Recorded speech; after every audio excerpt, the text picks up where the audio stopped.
Olá, muito boa tarde, seja bem-vindo a mais um consultório. Cá estamos nós para cuidar de si e da sua saúde. Hoje, quarta-feira, é nosso convidado na segunda parte, naquela altura em que abrimos as portas aos telespectadores.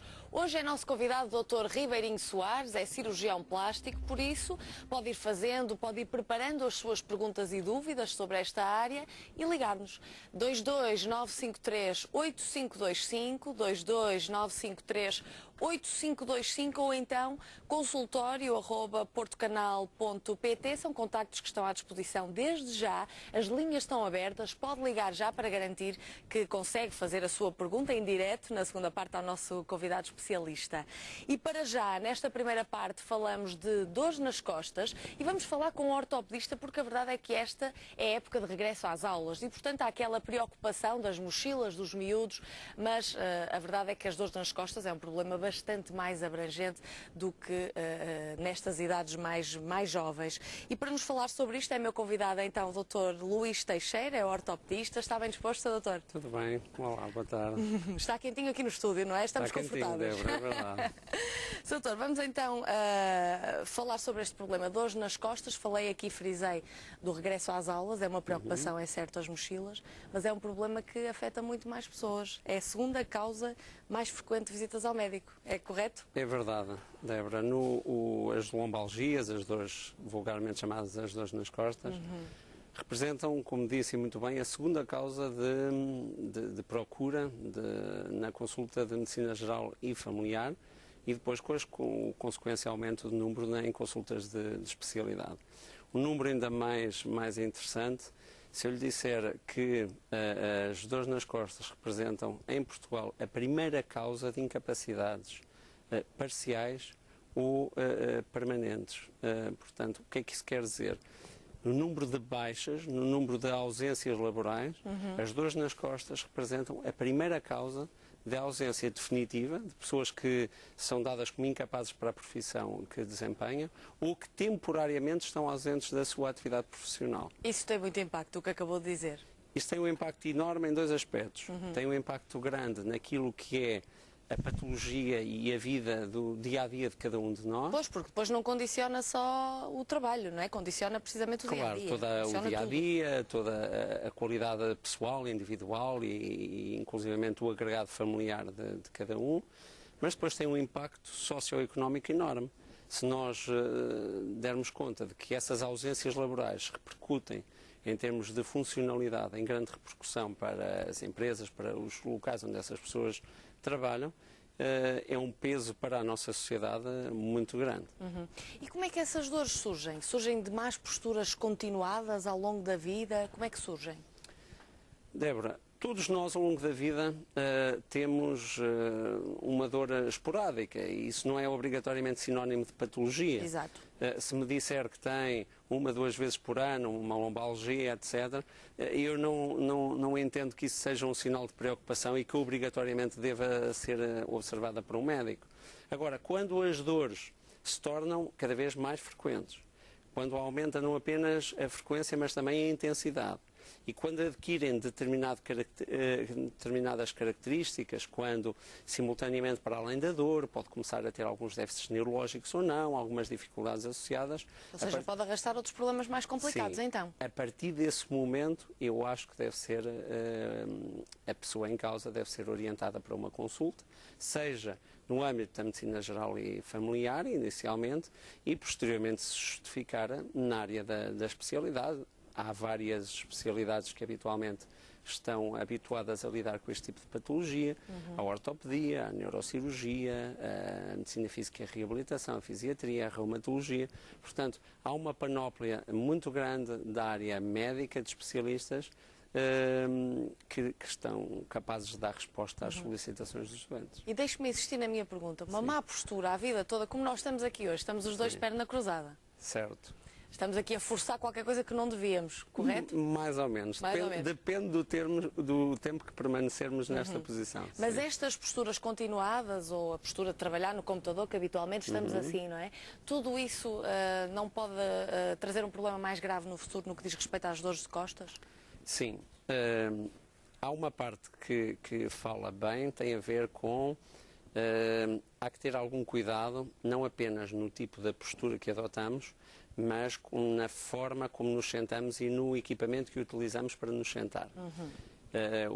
Cadeiras com um bom apoio lombar, que não será totalmente... Não diga mal do nosso Não posso. Eu disse, não será totalmente... Esta até é confortável. Não tem apoio lombar, mas é confortável. Mas, por exemplo, tem uma coisa ótima, permite-nos apoiar convenientemente os pés no solo, se necessário. Portanto, há um conjunto de características importantes, mas, acima de tudo, o mais importante não tem a ver com única e exclusivamente as boas ou más posturas. Sim. Nós temos de ter uma preparação física adequada que nos permita depois poder fazer alguns excessos.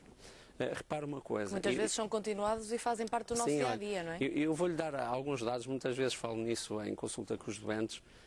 Há profissões extremamente exigentes. Vou-lhe dar um exemplo, os corredores de Fórmula 1. Os corredores de Fórmula 1, muitos deles fazem uma preparação em termos de condução de meia hora, 30 minutos a 1 hora por dia, apenas. Não mais do que isso. No entanto, todos eles, aqueles que são os verdadeiros profissionais, fazem cerca de 6 horas de preparação física por dia.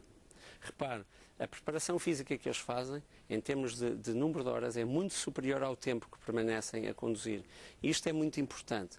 As pessoas têm de ter um bom fortalecimento abdominal, bom fortalecimento dos músculos paravertebrais, para depois poder eventualmente desempenhar determinado tipo de tarefas, porque independentemente das nossas profissões, que não são muito exigentes do ponto de vista físico, mas há profissões que o são e que o serão sempre. Estou-me a lembrar dos dentistas, por exemplo, que passam a vida numa cadeira de dentista curvadas. Numa má posição. Claro. Se olhar para os lenhadores, são profissões extremamente de exigência física, construção civil, etc. Portanto, nós não podemos alterar aquilo que é a profissão das pessoas, ainda que a regulamentação também em medicina do trabalho e em cuidados aumentou muito nos últimos anos, mas temos de preparar as pessoas para fisicamente estarem aptas a desempenhar essas profissões. Portanto, há inúmeras situações no nosso dia-a-dia que podem provocar as dores nas costas, mais ou menos incapacitantes. Algumas, de facto, não conseguimos fugir delas. O seu conselho é, então, fortalecer os nossos músculos para que depois lidemos melhor com isso. Sim, a preparação física é um dos aspectos importantes. Há que ter bem ciente um aspecto muito importante, é o componente genético. E a esse nós não podemos fugir. É uma carga que herdamos e cada vez mais na área médica, e a coluna não é exceção, é atribuído um aspecto muito importante à parte genética. Nós somos muito aquilo que herdamos e há pessoas que desempenham profissões muito exigentes, que não fazem preparação física e que, portanto, teriam tudo para vir a ter problemas, e a verdade é que são relativamente saudáveis. Exato. Um dos doentes mais jovens que eu tenho tem 12 anos e já tem uma desnascência de disco, de um dos discos intervertebrais. Repare, isso é uma patologia típica de idades muito mais avançadas, 40, 50, 60 anos ou mais. Há aqui claramente uma carga genética muito forte a determinar essas alterações. E aí, para já, ainda não é possível fazer nada. Em relação aos miúdos, então, às costas, às mochilas, as mochilas pesadas podem, de facto, arrastar esse problema de costas que se pode tornar um problema sério? Sim, nesta altura, e isso é muito importante porque as aulas começaram esta semana e em algumas escolas na semana anterior, um dos aspectos que os pais muitas vezes colocam é e agora as mochilas, mas qual é o problema, qual é o peso, Muitos deles nem levam as crianças para escolher as mochilas porque depois elas deslumbram-se com tudo e querem as mais caras, não é? Então muitas vezes escolhem os modelo, com o peso, com o tamanho, etc. E depois há outro problema, cada vez mais as atividades escolares são mais variadas e cada atividade tem o seu manual. Específico, e, portanto, as crianças muitas vezes vão com 5, 6, 7, 8 livros para a escola, o que é um peso muito grande. Há assim um conjunto de regras gerais que nós preconizamos. Uma tem a ver com o peso. Sim. Uma regra muito básica é as mochilas não devem ultrapassar 10% do peso da criança. Há estudos interessantes que mostram que com 15% do peso das crianças, a criança adota já uma postura de flexão do tronco. E se fizer um bocadinho retrospectiva na sua mente, seguramente que já assistiu a crianças a sair de escolas e havia com as escolas com todas fletidas para a frente, o que faz uma projeção dos ombros para a frente, faz uma sobrecarga não apenas da coluna cervical, mas da charneira cérvico-torácica, entre a coluna cervical e a coluna torácica ou dorsal, e, portanto, vai a condicionar, aumenta a contratura dos músculos paravertebrais, aumento das dores e erros posturais graves. E os problemas aparecem mais tarde ou aparecem logo nestas idades, Sr. Doutor? As dores podem aparecer nestas idades.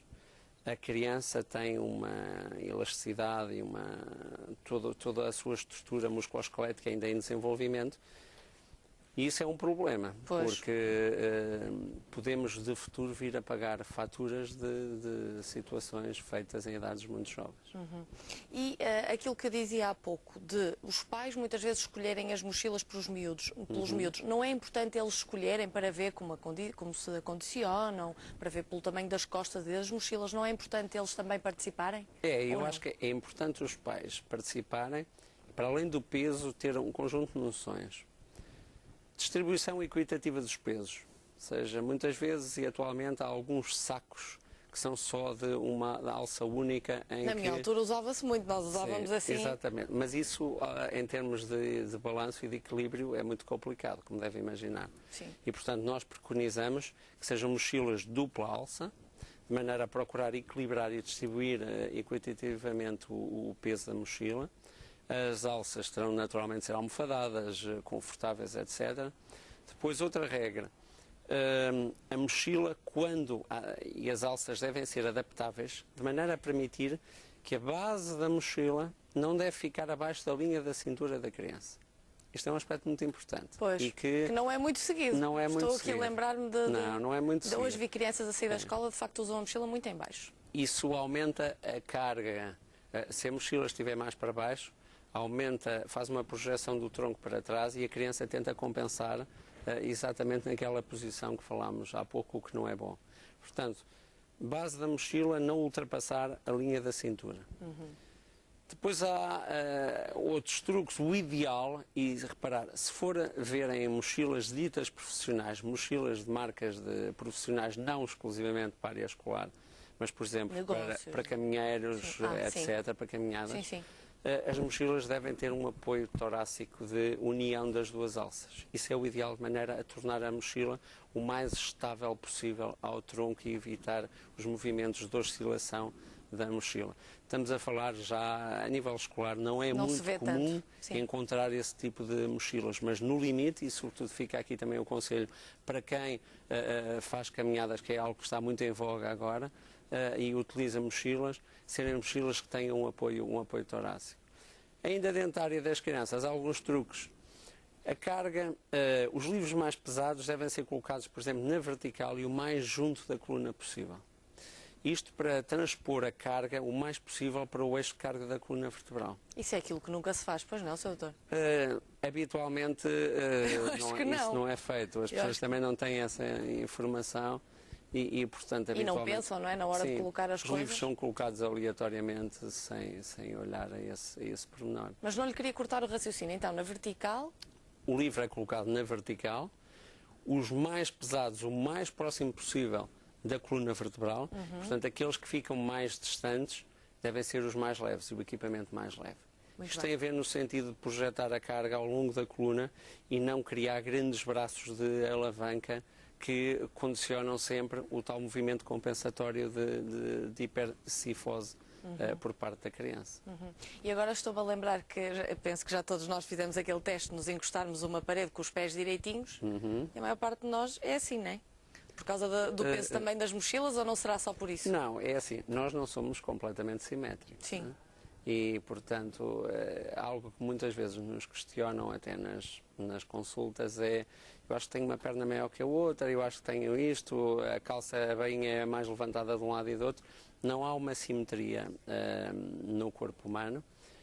Agora, há algumas regras, as desmetrias, as diferenças não devem ser muito grandes, sobre risco de criar alterações não apenas ao nível da coluna, mas da própria bacia, que gera alterações básculas da bacia, que são alterações na posição da bacia e com consequências de sobrecargas ao nível das ancas ou dos joelhos, mais de um lado do que do outro, não no imediato, mas a longo prazo, é uma fatura que acabamos por pagar.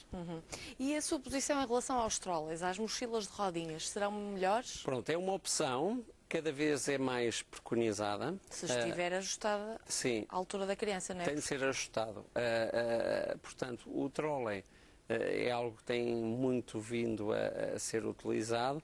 Existem algumas lutas, alguns receios e alguns problemas que têm a ver, sobretudo, com a criança não se identifica muito com o trolley, ao contrário do passageiro de viagem, em que as malas hoje em dia funcionam todas mais ou menos como trolley.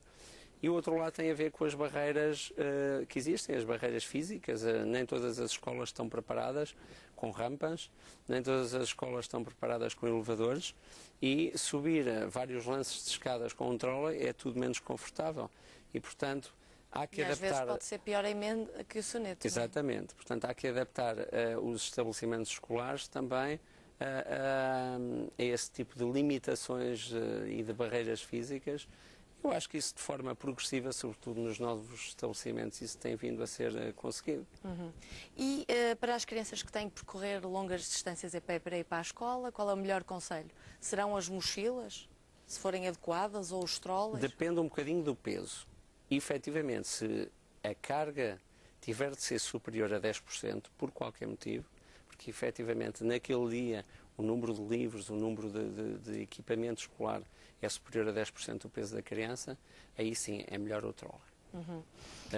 Eu diria que desde que a alça, que a pega que transporta o trolley seja ajustável à altura da criança, nós preconizaríamos sempre os trolleys. Agora, não é fácil. Não é fácil. Nem sempre, repara, as rodinhas dos trolleys não são normalmente rodas muito grandes. A maior parte mesmo que não haja grandes barreiras físicas, os passeios não são propriamente uniformes. Portugal tem uma tradição muito da calçada portuguesa, onde o trolley não roda propriamente com grande facilidade. Temos quase que o ir puxar a peso, não é? E, portanto, não há um conjunto ainda de dificuldades. Acho que se deve procurar ir ajustando cada caso a seu caso, ainda que não se devam esquecer estas regras gerais que temos vindo a falar hoje. E se não se seguirem estas regras gerais, quais são as consequências mais graves que podem haver desta má utilização das mochilas e dos trolleys? Aparecem logo, aparecem mais tarde, é uma fatura de facto mais tardia, ou já se vê muitas crianças com queixas? Provavelmente a maioria das queixas em si vão aparecer num prazo relativamente curto. Portanto, as dores, muitas vezes as crianças manifestam-nas logo de imediato. Mas depois também tem uma vantagem grande, Sr. Doutor, que fazem muito exercício, mexem-se muito e talvez isso faça um balanço positivo, não? Não será assim? Mas sabe que há vários estudos que foram efetuados. Há um estudo de 2011 feitos em várias escolas portuguesas e depois a DECO repetiu esse estudo em 2013, em que foram avaliadas o peso das mochilas das crianças. Em mais de 70% dos casos no primeiro estudo ultrapassavam os 10%. No segundo estudo andava na casa dos 57%, se não estou em erro, entre os 50% e os 60%, o que faz crer que há uma evolução relativamente positiva, dá alguma atenção relativamente a isso. Mas havia um número muito significativo de crianças que já manifestava queixas e desconforto relativamente à utilização e à sobrecarga que sentia quando diariamente ia para a escola com o seu material escolar. Portanto, os números não são assim tão baixos. As consequências que a Débora falava há pouco a longo prazo, elas não estão totalmente estabelecidas. Nós não podemos, muitas vezes, os pais questionam-nos, por exemplo, se na escoliose, se as deformidades escolióticas têm a ver obrigatoriamente com as más posturas ou com as cargas desadequadas. Não há algo que possa cientificamente comprovar isso. Ainda assim, nós apelamos sempre a uma utilização correta deste tipo de equipamentos. E estes dados também que acabou de nos dar provam que os pais não experimentam as mochilas dos filhos antes de os mandarem para a escola, não é? Porque se experimentarem, percebem rapidamente que as crianças muitas vezes, todos nós vemos, parecem autênticas tartarugas com muito peso nas costas, não é? Se os pais experimentarem... Sim. Sim, é verdade. É um exercício que pode ser útil. É útil, vamos tirar algumas conclusões. Existe uma associação que é o Spine Matters, Proteja a Sua Coluna, é uma associação sem fins lucrativos que visa a promoção e a defesa de tudo o que diz respeito à área da coluna vertebral e que está a desenvolver agora algumas ações que vão decorrer neste mês em várias escolas, sobretudo na área da Grande Lisboa, mas também noutras partes do país, e vamos tirar algumas conclusões relativamente ao peso das mochilas, ao peso dos materiais escolares e qual é a atenção efetiva que os pais estão a dar às mochilas e ao equipamento escolar dos seus filhos. Doutor, aqui para terminarmos, os primeiros sinais, os primeiros sintomas a que os pais devam, ou se quisermos podemos generalizar, os primeiros sintomas de dores de costas, serão os formigueiros, a dormência, a que sintomas devemos estar atentos? Apenas na criança ou de uma maneira geral? Como quiser, pode ser de uma maneira geral e depois podemos particularizar. Pronto, de uma maneira geral, como lhe disse, uma dor esporádica não tem significado. Não é preocupante assim? Não. Dor repetida, cuja frequência se torna algo cíclico e periódico, cuja intensidade tem normalmente tendência a aumentar, o que pode ser associada a outro tipo de sintomatologia, os tais formigueiros, a dormência, diminuição da força muscular. Isso são sinais de alerta que obrigam ou que recomendam ser observado por um médico especialista no sentido de descartar qualquer coisa menos boa que possa estar a ocorrer. Nas crianças, a patologia neurológica, os sintomas neurológicos são raríssimos, muito raros. Normalmente o sinal de maior alerta é a dor, ou nos pais, muitas vezes vem, sobretudo agora na altura das férias que passamos, mas detecta-se quando a criança está mais despida, algumas assimetrias, algumas deformidades, muitas vezes levam os pais a consultar-nos e a dizer, olha que eu acho que ela tem um ombro mais alto que o outro, olha que eu acho que a coluna faz aqui uma curva ou tem esta deformidade, eu acho que a bacia, a anca, levanta mais de um lado do que do outro. Normalmente são os sinais que os pais mais nos trazem à consulta. Muito bem, Sr. Doutor, muito obrigado por ter estado connosco. Obrigado, o prazer foi todo meu. Foi muito esclarecedor. Muito obrigado. Vamos agora avançar, fazemos um curto intervalo. Já sabe que a seguir estará comigo o Dr. Ribeirinho Soares, é cirurgião plástico e uma cara já bem conhecida do nosso consultório. Por isso aproveito para tirar dúvidas sobre esta área, cirurgia plástica, eu relembro. Os contactos são 22 953 8525 ou então, se preferir, consultório@portocanal.pt. Aproveito para tirar dúvidas, que é uma ótima oportunidade. Até já. Tudo bem?